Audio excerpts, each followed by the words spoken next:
Greetings, good family. We are still changing our narrative. Day 27. In my timeline, rather, there's still a conversation being had and polls taken and posts made about men. What is one thing that you want women to know?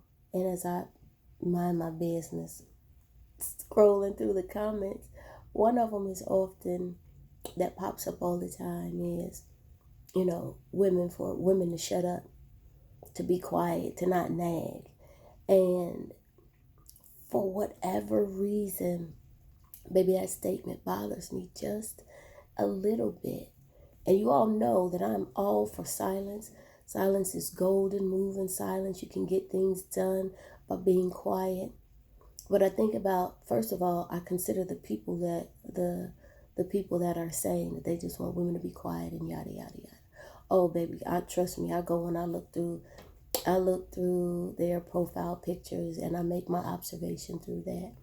But I'm wondering if anyone is ever thinking or considering the reason why a woman may continuously talk or quote unquote nag or have to repeat herself is maybe because you aren't listening. The person isn't listening and giving them what it is that they need and want or even desire. And I think about with my children, I'm constantly have to repeat myself. I used to, because watch me change my narrative. There was a time when I would have to continuously repeat to them, clean up, do your chores, do this, do that.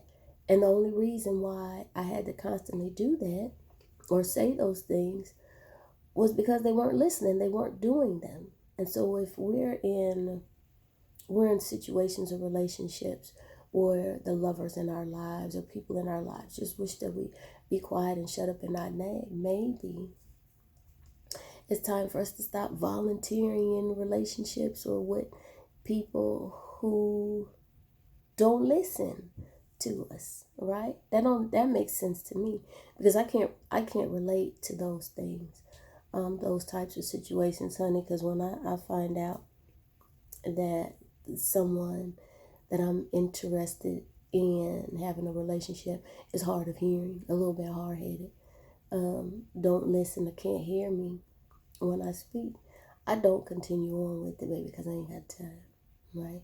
And if you do, that's your business. But listen, women, one thing that I want us to do, or that's just even with anybody, because I'm sure men may have complaints that some women don't listen. Stop volunteering in those relationship situations, right? Or one thing that we can do to begin to change our narrative and change our situation could be this: I am heard. I am understood. I'm listened to. I am appreciated. The words that I speak flow softly and gently into the ears that it is intended for. Ooh, I like that one. Let me say that again. The words that I speak fall softly and gently on the ears that is intended to, or intended for. And I think that'll begin to help us to raise our vibration of what we expect, what we'll participate in. I like that. Participate and volunteer, right? Into the relationships and situations that we participate in, that we volunteer for, that gives us our power, as if we're not being forced into it, right? Because nobody is really being forced into it unless somebody is holding you at gunpoint in order to be with them, and God forbid that be your situation. But anyway, consider those things: that I am being heard, I am being listened to, I am appreciated. The words that I speak fall gently and easily upon the ears of those it's intended for. Because honestly, men, you really don't want your woman to get quiet on you or your wife to get quiet on you. Because ladies, we know when we get quiet, it's what? It's a wrap, isn't it? We're done. It's over, honey. We have mentally, emotionally, and moved on. And probably within the next few days, weeks, or maybe even months, honey, physically move on and remove ourselves from that situation and relationship. But anywho, I am heard. You are heard. You are listened to. I am listened to. Your thoughts and ideas are appreciated. My thoughts and ideas are appreciated. The words that I speak gently and easily fall upon the ears it is intended for. I love you all. Continue to change your narrative or live the way you keep living. Talk to you soon.